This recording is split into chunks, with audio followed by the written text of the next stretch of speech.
Fundamental theorem of calculus. Pause, give me one sec. If a function f is continuous, there technically is a condition, otherwise we can't use this theorem. If a function f is continuous on the closed interval between the bounds a to b, then we're able, and you're like, well, what if it's not continuous? Well, you better be in Calc BC because you won't see a problem where it's not continuous this year, okay? So if it's not continuous, there is something else, an improper. The Calc BC kids have a test on it today, but you don't have to worry about it. So if function f is continuous, this is how you solve. Find the, who's this guy? Find the antiderivative. When were we doing that in chapter 4, section 4.1? Remember all the plus c's? Find the antiderivative and then plug in b, plug in a. Now, I did do something yesterday, and you guys might want to change your card because technically for some of you this is a little too short. This is a little too sweet, and this is a little too simple. So I'm going to go ahead and do one more thing. I'm going to do f of x, because most of us shouldn't be going strictly to here yet. You should be finding the antiderivative first. Can I do a single bracket only on the right? Yes, I can do that. And then I can do, no, I don't want that. I don't want that either. Go away. Uh-oh. Okay, we can do this. Sorry, sometimes the equation editor, struggle. And this is all being recorded. How fun is that? Okay, so whoever's absent today and listens to this video, it will be quite the party. There we go. And then I have this, and then I have this, nope, this, and this. Okay, maybe this will help some of you.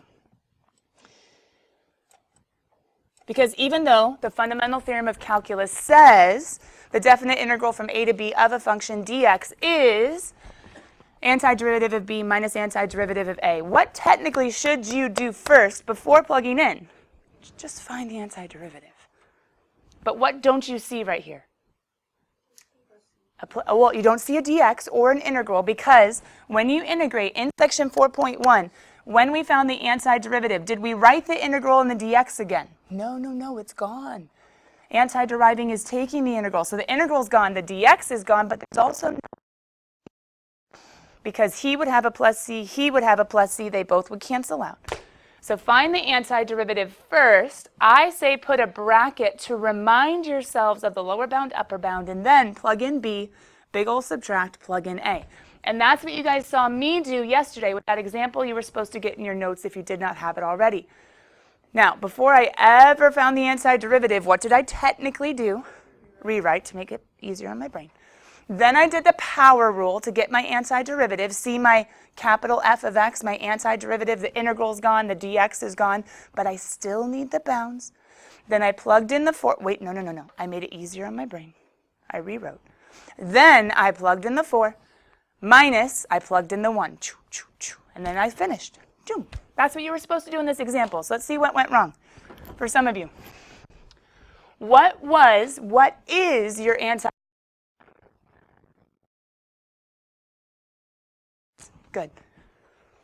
Because the antiderivative of cosine is sine, not negative, is sine. What should you write right here? 0 and pi. Good, a bracket and 0 and pi. The integral is gone, the dx is gone because I antiderived. It is now time to plug in my pi first minus and my 0 second. Are we good so far? Cool. Where do you have to go to finish this? Unit circle. So when you go to the unit circle, right? 0 and pi. Isn't sine the y value? So whether you're at either one, what is sine of pi? 0. What is sine of 0? 0. What is 0 minus 0? 0. What did your calculator say that was? What?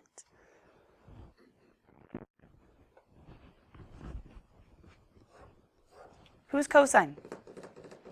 Isn't he this guy? Isn't the positive area going to equal the negative area between 0 and pi? So isn't that supposed to cancel out with that?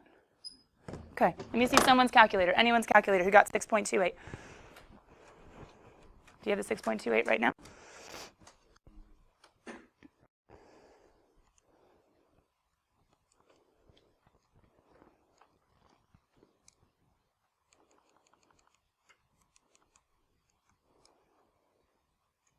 I want you guys to read off to me right now the entire, every single decimal place of what your calculator found. AJ, you start. Negative? Keep going, the whole way through. Keep going.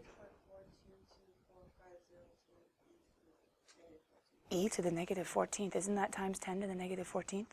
Okay, someone else. Patricia, read it off, the whole thing.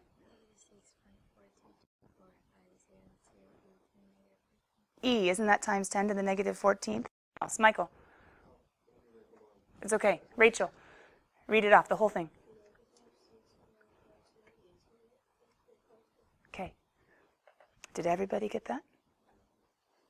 Why am I saying perfect?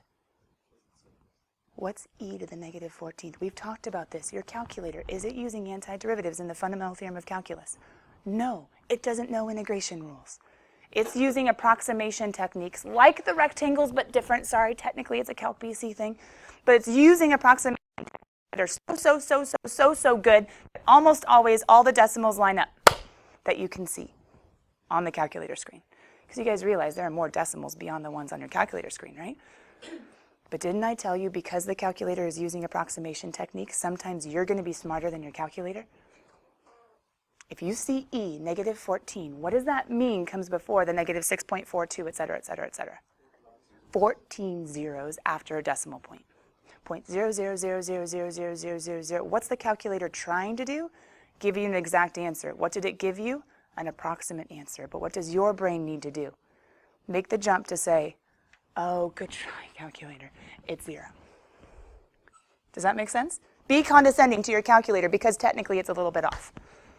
And usually you don't see it being a little bit off because on it looks good. And it will round to be the exact answer. But is that the exact answer? No. You're smarter than your calculator. Or were you? Okay. Let's move on. What's the right answer? 0. Anytime you see e to the negative 10, 14, 8, 162, I don't care. What do you need to attach that in your brain to be? 0. Your calculator tries, and usually it's so good. But every now and then, poor little guy, it's 0. Okay. So how about letter C? Let's do this one all together. Are you guys okay, though? Did you come face to face with when your calculator isn't so smart? No, it was smart. I mean, man, it got within 14 decimal places, 14 decimal places. Because it was like 0.0000. You're like, good job, good job, good job. And it threw in all these decimals, and it was like, I better rewrite it in scientific notation. You're like, oh, poor little guy. He was so close. What? What'd you say? That's true. That's true. Actually, he's making nothing. He's being used and abused. By some of you, used more than he should. Anyway, coming back. So what do you guys think we should do on this one? Now that you know you weren't failing up there, you were doing great and you were better than it. Put aside the calculator, and if you want to still plug in and see how close he gets in the next one, yeah, okay, give him a chance, give him a chance. But for right now, what should we do? Rewrite, please. Please, be nice to yourselves, okay? Rewrite. Why is this going to be x to the 3/2? Are we okay? Because it's x to the 1.5, right? X to the 1.5. What's this one going to be? X to the 1/2. Pause. Don't mess up your notation. Remember, we need to put parentheses so that everybody has an integral and a dx. Now it's legal for me to antiderive. All right, let's go, cool kids. How do we antiderive x to the 3/2?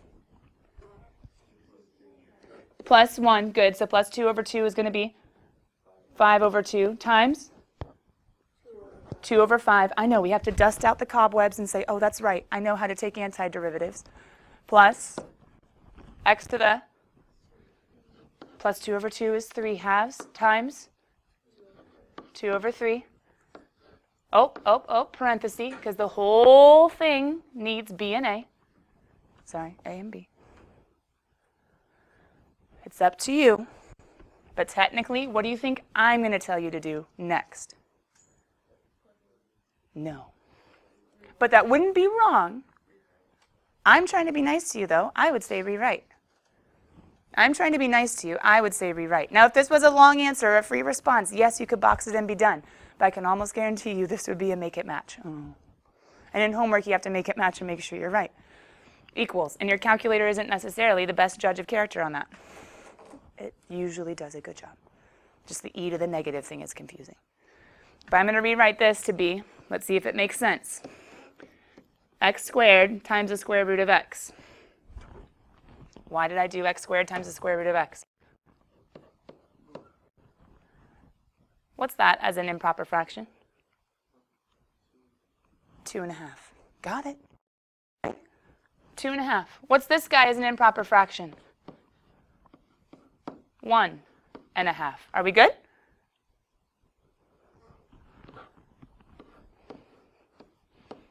If you wanted to be super snazzy, could you pull out some GCFs? I suppose, but do we really need to? It's up to you. Some of you guys are like, ugh, that's gross. I'm going to pull out some stuff. Like I can pull out an x and a square root of x and a 2. Sure. But it's going to be messy no matter what. Let's just plug and chug. So we end up with 2/5 times 2 squared is 4 times square root of 2 plus 2/3 times 2 root 2. F of b, plugging in 2 minus f of a. Are we cool if I say, hey, anything times 0 is 0? Plus anything times 0 is 0? Oh, well, that's nice. It's not always true, but in this case, if you had e to the 0, that'd be 1. But these were all just 0. So now what do we have to do? Box it and be done. No, make it match. But, okay. We're all right. Don't we have 8 root 2 plus 4 root 2 over 3? Do you think that's what they would have? Nope. Don't worry, it's the right answer, but they wouldn't have that. Any ideas what they would have? Yeah, you could factor out. You could factor out a 4 root 2. And you would have 2/5 plus 1/3. Come on, they're not going to leave it like that. What are they going to do? Common denominators. They would totally go for 15ths. There's no way they're going to leave a fraction like that together. Or written out, expanded. So going to 15ths, wouldn't that be 10/15ths plus 5/15ths? Wait, is that right? No. Sorry, how do we get 15ths with 5 times 3, right? So that'd be 6/15ths. So my final answer is 11/15ths times 4 root 2. That'd be 44 root 2 over 15. To be honest, I would have gotten common denominators way back here. But you guys said factor, and you weren't wrong. You could factor out some stuff. But they're going to totally get common denominators. I can almost guarantee it. FTC, are we doing it? I think so. I think so. What was nasty about this one? The antiderivative. But not just the antiderivative, it's one step further, plugging numbers into the antiderivative. But what am I telling you to do? Love yourselves, please. I love you. Can you love yourselves too? Rewrite to make it easier. Okay? Grapple with the exponent rules just for a little bit so that it's so much nicer when you plug in. Okay, how about this guy? I know, we're just practicing. How about this guy? What's the first step? Write it down. Okay, write it down. But then after you write it down, what's the first step? Okay, so try to antiderive it for me. Try to antiderive it for me. I know it's the unit circle. What do you got, AJ? Good. You kept going? Nice. Keep going.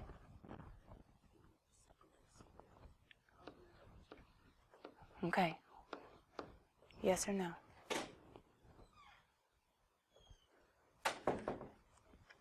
Thank you, Eric.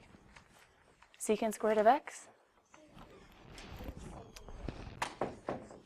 Secant squared is the derivative of tangent. No, that doesn't help. It doesn't help. Antiderivative? There you go. There you go. There you go. Pause. Do some of us need to have our integral rules close so that we can refresh? Remember we did like areas of rectangles and trapezoids for a couple sections. Like we need to refresh, right? We need to get sharp again on 4.1. We had motion, we had rectangles, we had trapezoids. Okay, so some of you literally need to practice anti-deriving. That's okay. That's okay. But realize if you're getting some of these wrong in homework, it might be that your antiderivative is wrong, not that your plugging in is wrong. So keep your rules close. It's okay. This isn't test day yet. It's coming. It's not yet. Ruth, I'm going to have you go to Richmond in about 10 minutes, okay? All right, as we plug in, what do we got?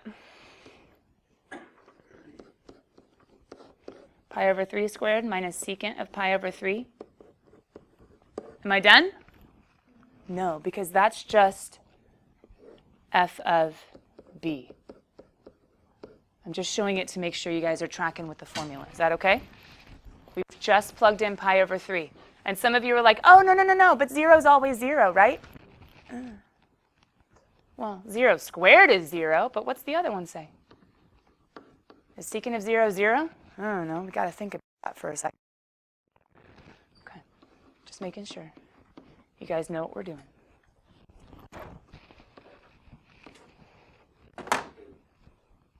Some of you would get really confused with pi over 3 squared, but guess what? It's just pi over 3 squared, aka pi squared over 9. I know it's gross, but it's totally true. Pi times pi is pi squared. Really? Yeah. Who's secant? 1 over cosine. See what I want to think about for secant of pi over 3? 1 over cosine of pi over 3. Isn't cosine of pi over 3 1/2? What's 1 over 1/2? 2. What's 0 squared? 0. What's minus and negative? Yay. What's secant of 0? 1 over cosine of 0. What's cosine of 0? 1. What's 1 over 1? 1. 3 is 1 over 1/2. Secant of 0 is 1 over 1. 1 over the cosine value.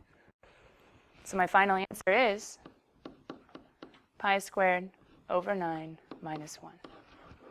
Or, you guys okay if I just over 9? Is it the same thing? Mm-hmm. Sure, maybe common denominators, maybe not. I don't know. They could do it different ways. But what just got weird in letter E? I know. There's been trig. That's weird, but it's just a unit circle.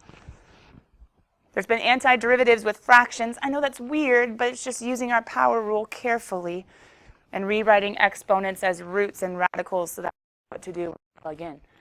It's weird in letter E. It's all in absolute bars. So, if I were to show you e to the x minus 1, what does absolute value do? We talked about this the other day with speed. Makes it positive. Keeps it positive or makes it positive, right? Either keeps it the same or flips. So what's going on between 0 and 1, guys? Anything to the right of 0. What are the absolute values going to do? Keep it positive. So this part stays the same. So between 0 and 1, what was there is still there.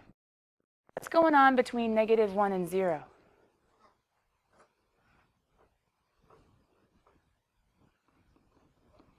Uh-oh. Part of it stays the same and part of it flips.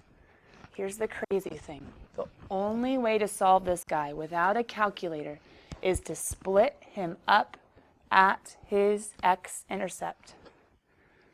Is to split him up at his x-intercept. Is it legal? No, I'm technically not all the way right yet. I'm just asking, is it legal to split up an integral at an in-between value? Yeah, look at your forever card really quickly for the properties of integrals. I think it's 4. Can't the integral from a to b be the integral from a to c plus b? All I did is split it up. Technically, it doesn't even have to be an in-between point. It could be a point outside, but I'm going to let you get integrals before we do that much. I'm allowed to split up. And why splitting. Because guys, remember one more time, what happens to this portion because I can look at the graph? What happens to him? What do I need to do to him? I need to flip, and how do I flip in math? Multiply by a negative. So literally keeping this the same, plus whatever you are naturally. I like you. That's good. You're positive. You're negative. Turn that negative upside down, right? Flip that attitude. Times -1 will make it opposite. Now what do I do? Solve it. I know it's nasty, but it's right. If you want, you could go ahead and bring this negative in. If that would make things a little bit easier on you, you could make that a negative e to the x and a plus 1. We could bring that in. So then when I go to antiderive, what's the antiderivative of e to the x? Yeah, he stays the same. What's the antiderivative of 1? X. I'm going to do that between -1 to 0. And I brought the negative in, so everything's good. Plus, over here, what's the antiderivative of e to the x? Got him. The antiderivative of 1, got him, from 0 to 1. To solve 2 instead of 1. So how many f of b's minus f of a am I going to have? 2. So I'm going to go ahead and do this guy first.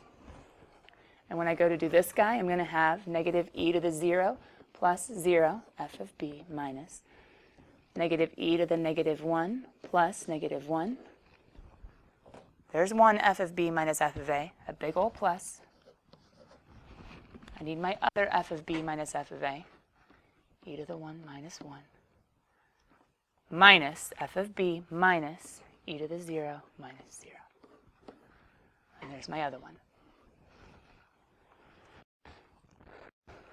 Now, do you guys remember derivative simplified? Homework 19, homework 20, how simplifying the derivatives were sometimes the hard part? Do you think that with integrals, once you refresh and get sharp again on anti-deriving, do you think this might be a similar dilemma? Because what do you have to do? Simplify. But it's all numbers. Thomas.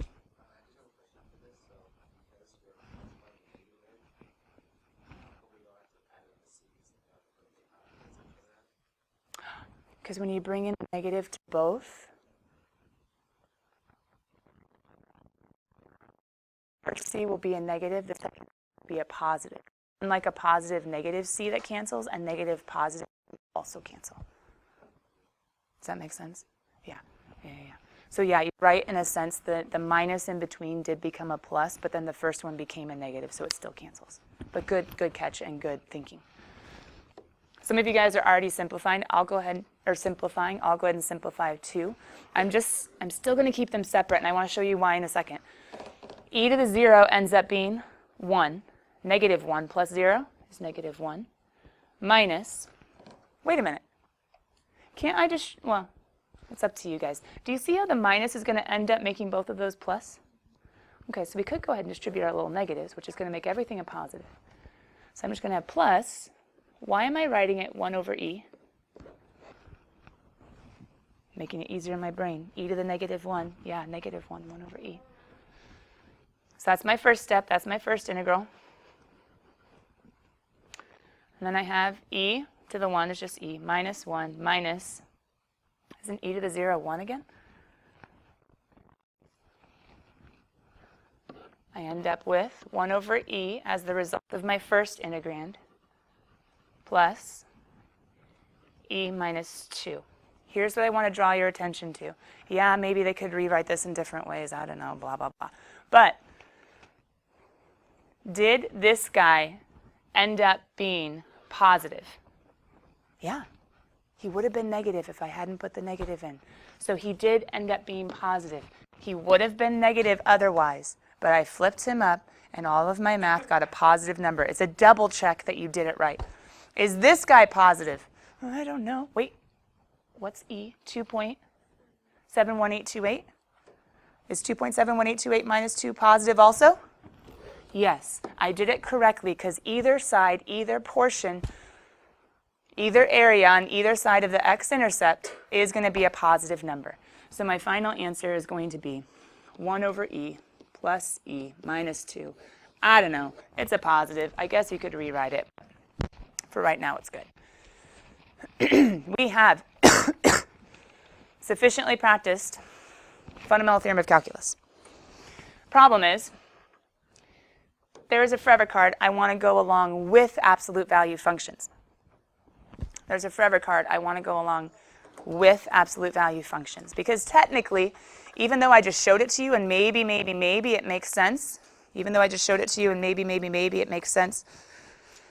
it's really easy to forget what to do when you see an absolute value. So, handling integration with absolute value functions. The first thing, you need to split up the integral using the x-intercept. But I want to make this a little bit more particular. Not just split up the integral, split up the bounds.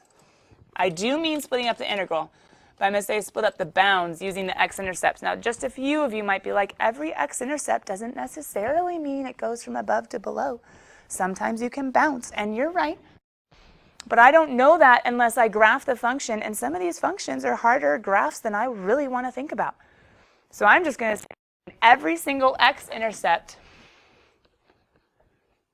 of the integrand,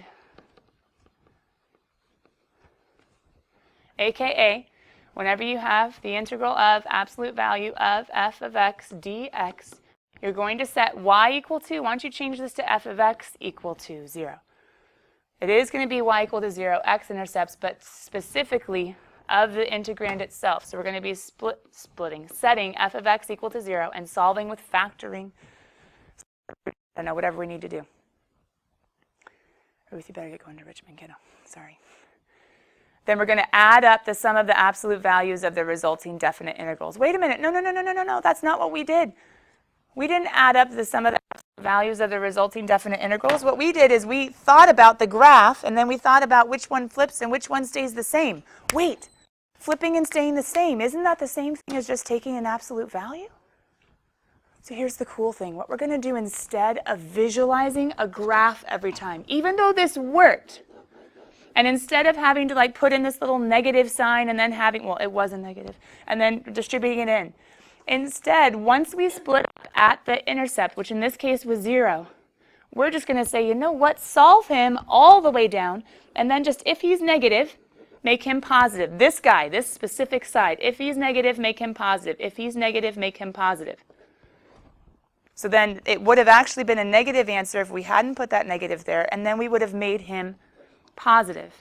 And we're going to do that for both sides, because then I need to know what I'm just going to figure out as I'm solving, I'm just going to figure out at the end who needs to flip and at the end who needs to stay the same. And it's a shortcut, in a sense, without having to visualize the graph, how to solve integrals with absolute values. Now, guys, class is almost done.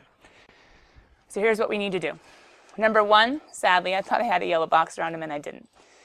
We need to put a yellow box around him and call him, I think, forever number 35. Double check me, though. Okay. And now we need to reorient our calendar, which I'm going to go ahead and do today. All right. I was really trying to keep everything exactly on schedule as it is, but I'm going to go ahead and rearrange a bit. Our test is not going to be Thursday, Friday, because this homework, I actually don't want it done and submitted in Google Classroom tomorrow. Now, pause. Do I want this homework stinking attempted, like started by tomorrow? Yes, I do. But we have 2 other forever cards, neither of them super hard, and yet we still need time to cover them. So this homework is going to be due on Thursday. We're going to finish for tomorrow. I'll get you the practice test probably tomorrow also. Maybe I won't give it until Thursday, though. I want you to start on the review in the book. Our forever quiz isn't going to be until Friday. I'm bumping the forever quiz because we need more time. We will take a small portion of the test on Friday, and then the majority of the test will be on Monday. I'm still splitting up the test because Monday is going to be a chapel day anyway. I think I need to split it up as I originally intended. But it's going to be before the weekend. Part of it's going to be due after the weekend. The practice test will be due on Monday, like finish, final, put in. So I'll let you guys take the forever quiz Friday, start the little portion of the test on Friday, but you can still work on the practice test over the weekend with the answer key. The test review will be due on Thursday so we can go over questions. Sound good? So if I were you tonight, work on section 4.4, starting the homework. But if you get to something like absolute value, if you're not quite feeling confident, or average value or FTC part 2, if you see those things, just stop on homework, maybe skip a couple pages and start playing with the review, because do you guys realize we have to get good at antiderivatives again? Okay, for the test and for the section. It kind of came full circle. I'll answer question as you guys leave because it's chapel day. Sorry. Thanks for the extra minute. Bye, guys.